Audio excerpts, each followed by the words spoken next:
Virus COVID-19 atau yang disebut juga dengan corona, kini menjadi salah satu wabah penyakit yang sangat mengerikan di muka bumi ini.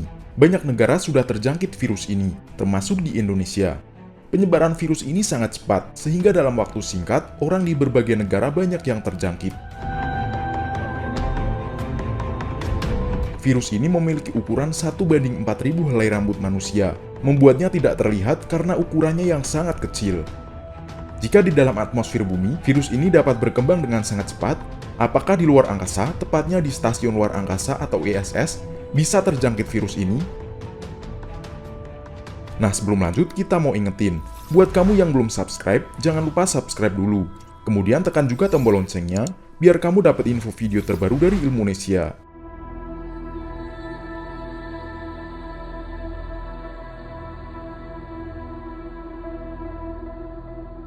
Mengorbit di ketinggian lebih dari 400.000 km dari bumi, Stasiun Antariksa Internasional atau ISS menjadi tempat tinggal dan tempat penelitian bagi astronot yang bertugas di ruang angkasa.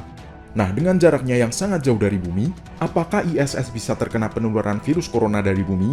Terlebih saat ini, sudah ada ratusan negara yang terkonfirmasi mengalami wabah virus corona, dan WHO menyatakan virus ini sebagai pandemi global. Ternyata, ISS dinyatakan sebagai salah satu tempat yang aman dari jangkauan virus corona. Hal yang membuat ISS dinyatakan aman dari jangkauan virus corona adalah karena ada beberapa prosedur yang harus dilalui oleh para astronot sebelum mencapai ISS.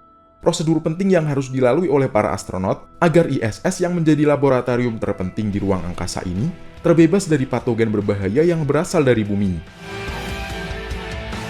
Langkah pertama yang harus dilalui oleh para kru sebelum dikirim ke ruang angkasa adalah karantina.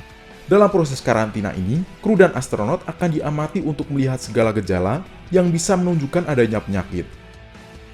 Selain itu, astronot juga akan diuji dan dites kesehatannya. Sebelum masuk ke dalam kapsul Soyuz dari Kazakhstan, yang nantinya akan diberangkatkan ke ISS, karantina bagi para astronot dan kru dilakukan untuk mencegah adanya penyakit, bahkan penyakit ringan seperti flu, hingga penyakit berat lainnya yang masuk ke ISS. Waktu karantina yang dilalui oleh para astronot dan kru setidaknya adalah 2 minggu. Karantina dan tes kesehatan ini tidak hanya penting bagi ISS, tapi juga bagi astronot untuk memastikan kesehatan mereka stabil selama berada di ruang angkasa. Tindakan pencegahan penyakit yang masuk ke ISS tidak hanya dilakukan para kru dan astronot saja, tapi juga pada barang-barang yang dibawa ke ISS. Sebelum dibawa ke ISS, benda-benda juga harus dibersihkan, bahkan harus disterilkan. Namun benda yang dibersihkan dan disterilkan ini juga tergantung pada barang-barang yang akan dibawa. Sama seperti sebelumnya, tindakan ini juga dilakukan untuk mencegah barang-barang itu terkontaminasi oleh patogen atau zat berbahaya yang dibawa dari bumi.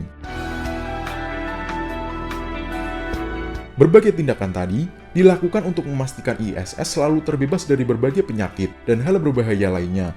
Inilah sebabnya ISS disebut sebagai tempat teraman yang tidak akan terkena penyakit apapun.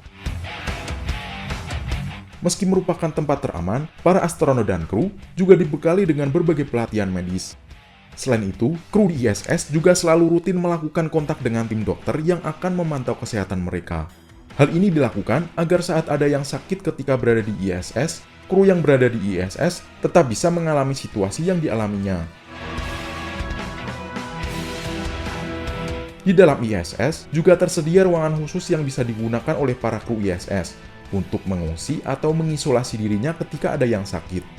Tindakan karantina ketat bagi para astronot ini sangat perlu dilakukan, karena faktanya menurut para ahli, virus dapat hidup di luar angkasa, dan ada beberapa komet atau asteroid yang mengandung dan membawa virus.